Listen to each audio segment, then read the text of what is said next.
Good morning everybody and welcome back to another video here on the channel where today we have another custom set for you to take a look at. And this week we are going to the much anticipated Z052 with 499 pieces. This is of course the Arbiter's Grounds Dungeons expansion from Twilight Princess. So without further ado, we're going to take a look at this set, and the first thing that some of you returning viewers may notice is that we've changed the box art once again. We're now going for a nice green with a side banner, and there is actually quite a lot going on this box. So I won't hold us up any longer, as this set is for ages 8 and up, with 499 pieces retailing for 50 Great British pounds and containing 5 minifigures and 4 microfigures. Let's get straight in. There's a lot of play features to take a look at, and of course, like any of our other custom dungeons, this one will connect with the other ones that we've done previously on the channel, and we'll be taking a look at that today at the end of the video. So let's read our description and then get this box open. Z0052, enter the dungeon once again in Link's newest LEGO The Legend of Zelda adventure. Brave the terrifying depths of the Arbiter's Grounds and solve devious puzzles to find the treasure. Find the spinner and launch LEGO Link through hordes of enemies. With real-life spinning action, you are unstoppable. With the modular dungeon building system, you can rearrange rooms to create your own challenging dungeon, all combined with other dungeon expansions to take your play to the next level. And we'll be taking a look at all of that over the next couple of minutes. So let's open up our box, and inside you will find 5 numbered bags and 1 instruction manual. And taking a look inside that instruction manual, we will see that bag 1 builds a little sub-assembly here, gives us our 4 microfigure Stalkins, and of course our Stalfos from the Arbiter's Grounds. Bag 2 builds a sort of mystery section that's got a bit of a puzzle to it, as well as giving us our Poe minifigure. Bag 3 gives us Link, as well as a bit of an obstacle course, dungeony trap section, and 4 continues this section while giving us the red bubble, as well as another little play feature. And bag 5 gives us our Re-Dead minifigure, as well as a suspicious looking arena, which we'll be taking a look at a bit later on. So, this set is of course modular in its nature. Like all of the dungeon expansions, it's designed to be breakable apart and then rearrangeable into different orders to, well, mix some things up. And so we're going to do the exact same. We've got 3 modules and we'll be taking a look at those in their own order. However, I wanted to show you this shot first. This is a top-down shot to show you the one big thing that this is adding to the custom Zelda dungeon system. And that is, of course, bends. Previously, our system has been fairly straight or, well, just like a cross angle. However, now I'm introducing the ability to add an angle, and that is seen here through the middle section where it bends.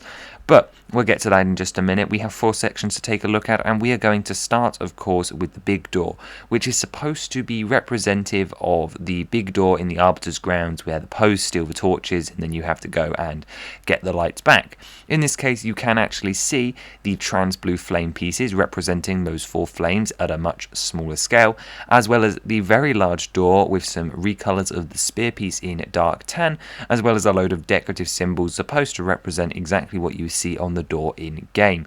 You've also got some steps leading up, which are obviously chipped away. This is of course an abandoned prison, so there are lots of damaged elements on the floor, and that is made no clearer by the dark bluish grey little chips in these steps, as well as the 1x1 dark tan tiles on the floor, along with the mixes of masonry brick and just normal brick to sort of show a more decrepit look. But of course, as I mentioned, this door opens to reveal a cobweb and a chest. I did say it was old. And this is all possible thanks to a little ball attachment at the top of the door, as well as some runners which allow the door to run upwards, which you can sort of see here. They just allow it to slide up, and then you can get a chest where you'd find some rupees and some other treasures for your adventures. You can also see a couple more details from this one angle here, where you've got some more masonry bricks, as well as a couple other things like some broken pillars at the front of the platform. The next section is of course this more, I'm going to call it an obstacle course section, and there's a couple of different things to take a look at here. First, you come across this large blade saw. This is very reminiscent of the path to the boss room in the Arbiter's Grounds, and this saw here can move in a couple of different ways all across this platform. Really, it can move from right to left, and then left to right, and that is all controlled by a series of Technic arms that are joined by this little lever, which means when you push this lever towards the right, the big arm is going to lift up, but because the saw is heavy, it's going to flop down and keep like level with the sand, meaning that it moves in basically a straight line across, and I really like that movement. I think it's a really dangerous and a really fun play feature for Link to nearly get chopped in half by. And then moving on, we have this little small section, which I suppose is a bit of a parkoury jump section. You've got a load of broken down platforms. In fact, you can even see one that's sloping into the sand as if it's being decayed on that little Technic pin assembly there. You've got some varying degrees of dark bluish grey toppers, which are obviously breaking away into the sand and then falling off their dark tan pillars into the sand, which is of course represented by the tan colour. You've also got a couple of pillars at angles, but the idea is that you could just jump across here and maybe the Redead or the Stalkins would be floating around, trying to make your life a bit more difficult. Moving around, we have our nice angled piece, which is achieved using some hinge plates, and once again you can see the decrepit and decaying dark grey tops. There's also a transparent rod here which allows us to pose our red or fire bubble above the platform, which allows an enemy encounter, and there's also a bit of open space here, and that is designed so that you can actually try and fight one of the enemies. There's not too much solid land in this set, so I think an area like this is very important. Which of course moves us into our third section of this little obstacle course section. Once again, there is a big giant sand pit with a couple of pillars poking out of the sand in various stages of decay. You've also got this element of like the wall in the ground, so it's a bit like it's a tiled wall that's starting to fall away, hence the 1x1 rounded tiles. However, this is mostly here to facilitate a play feature, and that is of course using this element here, which is supposed to represent the spinner from Twilight Princess. Along the wall where you can see these two grills, you can see that we have a little tile which slides backwards and forwards, and that is mostly due to this thing on the back here, which you can move left to right, and that of course will spin the gears and make not only the spinner spin, which you could attach your Link minifigure to, but also the spinner move front to back like you're seeing on the screen. So it's going to spin, and it's also going to rotate you along so you can cross the gap. There's also a spider on the wall here. And then, as I mentioned, this is all to do thanks to the little lever on the back, which means you can traverse this section with ease. And then on to our final section, which is actually another use of the spinner, and you can see a different brick-built version of the spinner here using the splat gear pieces. I put the spinner up in the top right of your screen just so that you can see it for reference, but this is, well, it will be familiar to some, as we've got a little play feature here off to the side where you can press down on this lever here, and that will actually launch our spinner. This play feature is actually a replication of the Ninjago Spinjitzu burst from the 2020 Master of the Mountain wave, where you would hit down on this little lever just like you saw in those other images, and it would send this little corkscrew piece flying and then would open up. However, what we've done is we've opened this up here, and the little spinner piece would sit in the top. By the way, the piece isn't here because it doesn't exist in studio, but but that's regardless of the point. Either way, you'd press down on the big lever and it would send Link flying into this big arena, which you can see here. And then of course he'd come into contact with different obstacles, he'd bash against the sides, he'd bounce back, and then maybe if he's lucky he'd end up at the exit of a dungeon, being that staircase over on the right. I think this is a really cool inclusion, and we've never seen anything like this, particularly with the Ninjago Spinjitzu system, where they never interact with other full-blown sets, at least not since like the 2011 days. So I think it was a really nice idea to try and include it here, especially considering the spinner is basically the Zelda version of Spinjitzu. But anyway, I think it's a nice concept. There's of course this little staircase over here on the right. It's a nice simple build, and the main purpose of this is of course to take us back up to Dungeon Builder level, so that when you combine it with other custom sets like the Fire Sanctuary or Goma's Lair, you'll be able to connect this dungeon with the others. We've also got one last assembly to take a look at here. This is a little like brick wall almost, but it has got a hole in the middle, and that is of course linked to a play feature, as round the back there is an actuation lever with a big red knob on it, which when you push in sends some Stalkins, in this case white microfigures, flying out. So there's a couple of attachment points for this, one of which is of course by these stairs, and basically what happens is you load them in the top, there's a little gap for that, and then you push in the lever and they will all come spilling out and like attack Link, like they fly all over the place. It's kind of cool actually, I really like the way that works. But it of course can attach to these clips which are all around the staircase. There's a couple more over here as well, and there's actually 4 different places where you can put the Stalkin generator generator, as I'm going to call it in the set. So here's one of them next to the blade saw. This is what I meant earlier when they could sort of like propelled out as he's trying to jump across the gap, and it makes Link fall into the sand and oh no, and different play. It's all about creating those different options. And here's another one which was also very similar to this area, but this one has a bit of a rotation angle, and once again you can throw the Stalkins out. And then there's actually this one on the front of the like dungeon door section where the pole lights are, where you can angle it here, and then that pushes them out onto the big platform. So you've really got some options with what you can do with the Stalkin generator. And just like all of our dungeon systems, I've mentioned they're modular, and I will keep mentioning they're modular because they can be arranged in pretty much any way. Here is another one of those examples on screen now, where the thing is basically mirrored, but the Stalkin and like the Spinjitzu arena is at the back. And here's another one. This one's mirrored basically from right to left instead of left to right, but it's still cool. It gives it a different look, makes the Poe treasure chest almost seem like the end for that reason. I kind of like it. And on to the minifigures for today. First up we have Link from Twilight Princess. This is the same Twilight Princess minifigure that we've been using since Wave 2, and that is because you know that LEGO would not update the same figure if they don't have to. Here of course is his reference imagery. He's based off the Twilight Princess, well, art. He's got the same molded hairpiece that most of my Links have because you know LEGO won't make 5 of them. And then he's got the sword from the 20, or is it Series 20 Knight, as well as the same Hylian shield print as always. His torso is in sand green with some very nice printing and some dual molded legs with brown boots at the bottom. Next up we have the Big Poe from Twilight Princess, the first of our exclusive minifigures for this set, and believe it or not, this is actually the first Poe I've ever drawn for the custom set showcase, and it was definitely a creepy one. I tried to tone it down just a bit and go for a bit more of a cartoonish style. Once again I used the Rogue head from LEGO Castle back in 2015. He's got a plain white torso with just a little bit of spooky blue printing on it, as well as some sand blue hands, and of course the lantern piece with a trans blue center, allowing for the soul lantern to, well, exist, so he can steal the flames from you.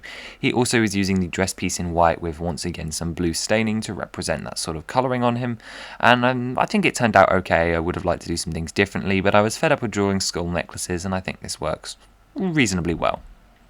Next up though we have the Redead, also from Twilight Princess, and it seems strange that I drew all of these Ocarina of Time characters like the Redead and the Stalfos, and now I'm just redrawing them in the Twilight Princess version. Those games really are quite similar.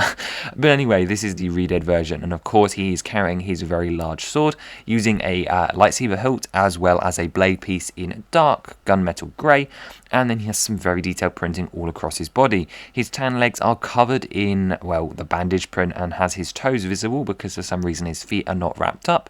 He has a torso also in tan and some arms with printing, and he's got his little metal bit showing through, and I chose to give him the scarf piece backwards in dark red to try and emulate the little bit of red cloth around his neck. I could have gone for the Ninjago pauldron piece, but instead I chose to go for this because I thought the red was the more striking part of his character. He's got a very upset expression, and you can see the gunk and grime sticking between his mouth, as well as his head is actually in dark tan to give it that different colour of wrapping that is like the upper side of his head versus the rest of his body. And then we move on to the Stalfos, the last of the major minifigures for this set. He is once again using the Skulkin headpiece from Ninjago, and as well as using one of the armor pieces from Some Wave Somewhere. He's got his arms and he's holding the Uruk-hai sword, as well as a new print for the 2x2 rounded shield. He's actually using the Wither skeleton from LEGO Minecraft's legs in white. That is to give him a bit of extra height, as the Stalfos in this game are quite tall.